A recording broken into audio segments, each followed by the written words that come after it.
Il est temps pour nous de parler de vaisselle cassée. On casse. Vaisselle cassée, c'est la fessée. Vaisselle foutue. Elle connaît pas. Vaisselle cassée, C'est la fessée, vaisselle foutue, pan cucu. Vous connaissez Non, pas du tout. Personne au bain. C'était top 50 ça. C'était au top 50. N'importe Une la chanson wack. de plus à rajouter dans Baptiste, notre non répertoire. Pas du tout. Non. Gaël non plus. Non plus, non. Désolé. Oh mon dieu. Et Myrlène? Absolument pas. C'est D'accord. c'est une compo. Une compo perso, Alicia. Ouh. Pierre Perret. Ah. Non. Je connais pas, c'est ça que vous allez dire. Non, je connais Pierre Perret, mais... Mais si, la chanson Le Zizi. Ah, ça oui. Ça parle. Qui grosse monde dit petit. Montre. Petite petite chronique.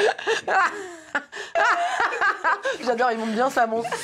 Allez, c'est parti, Myrlène. Allez, Vaisselle cassée. On parle de comment réutiliser sa vieille vaisselle aujourd'hui.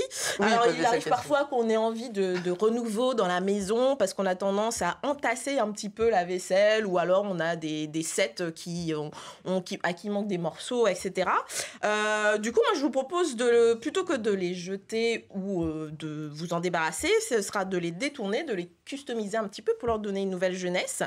La première idée que je vous propose vous permettra de faire d'une pierre deux coups en utilisant la vaisselle vintage de la grand-mère d'Evan. Du coup, on a perdu Bastien. Pour vous faire de jolis pots pour vos plantes. Je sais pas pourquoi. Alors, théières, tasses, bols et autres réceptions seront de belles alternatives aux classiques pots en terre cuite et apporteront un petit charme désuet, allié à un joli bégonia ou à des primes verts. Pour la seconde idée, on casse tout, du coup, forcément. Je crois qu'elle a grand besoin qu'on casse de la vaisselle en ce moment pour se détendre un petit peu. Ça va aller. On casse tout. On Evan, fait elle des est partie petits en morceaux. Guadeloupe entre deux chroniques. Myrlène, j'ai dit Evan en plus. C'était pour ça. Oh purée. Oh, bah, Ah oui, vous saviez, vous en doutiez. Oui. Pour la seconde idée, on casse tout, on fait des morceaux, des petits, des moyens, des gros, et on en fait pour se mettre à la mosaïque. Du coup, on peut utiliser effectivement sa vieille vaisselle cassée pour décorer des meubles. Voilà. Non, excusez-moi, Myrlène, il faut que je vous explique quand même. C'est parce que Myrlène est un petit peu au-dessus de son temps naturel. Aujourd'hui. Un petit côté bananier. Je me suis dit, elle est partie faire un aller-retour en Guadeloupe comme ça, vite fait. Vite fait, bien fait. Voilà. On évitera tout de même de balancer les assiettes à travers la pièce sous couvert de pulsions artistiques et on privilégiera plutôt l'utilisation d'une pince adaptée pour couper la mosaïque.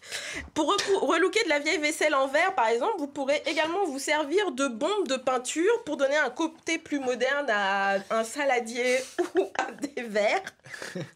Vous pourrez également utiliser certains objets que vous pourrez combiner. Mais excusez-moi, Par Myrlène, exemple, pourquoi vous lui avez pas dit? C'est pas mon train. Alors, je suis désolée, mais faut pas se laisser faire comme ça. On voyage avec moi. Du coup, vous pourrez utiliser certains objets que vous pourrez combiner par exemple. Donc aujourd'hui, je vous ai ramené une petite coupe et une assiette et qu'on pourra venir coller comme ça pour faire un support à gâteau. Avec un peu de colle forte ou de la colle néoprène.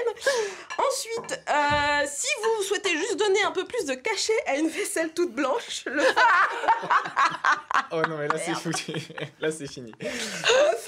porcelaine sera votre allié. Il en existe de différentes couleurs. Vous pourrez... Non.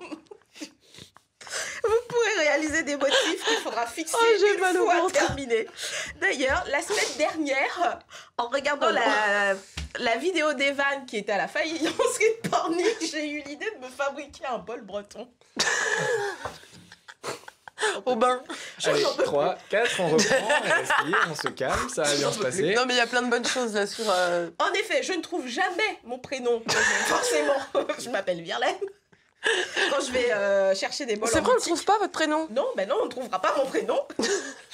Et du coup, j'ai eu l'idée de me fabriquer le mien, du coup, en reprenant tout simplement un bol blanc. Mimi. Pour donner l'esprit, du coup, je vous montre en vidéo un peu comment j'ai fait. Pour donner l'esprit, j'ai utilisé de la peinture spéciale porcelaine bleue que je suis venue appliquer sur le bord à l'aide d'une éponge.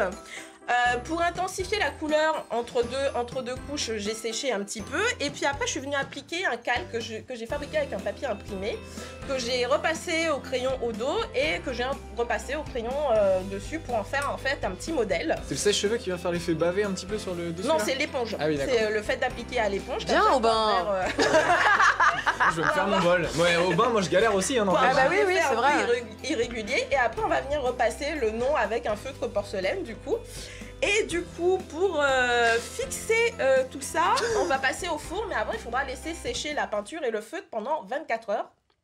Avant de passer au four à 35 degrés, 35 minutes à 150 degrés. Je ne suis pas du tout perturbée. Et enfin, la dernière idée que je vous propose, c'est de transformer vos petites assiettes en objets déco. En utilisant des petites décalcomanies, donc c'est les tatouages éphémères. Mais on par peut exemple. manger dessus. Enfin, je suppose Non, que mais c'est. donc objet déco du coup. Ah oui, On va pardon, juste autant pour moi. accrocher. Donc là, j'ai passé, j'ai appliqué mon petit tatouage éphémère et je suis venue passer du vernis transparent dessus. Et après, vous pourrez les accrocher au mur pour vous faire de jolis petits cadres déco. Merci Pour beaucoup, coller des photos Merlène. dedans. Voilà. Merci. Je vais repartir en Guadeloupe. Bon, pardon, on y va. C'est parti. Je vous propose d'apprendre à préparer des brodés au chocolat.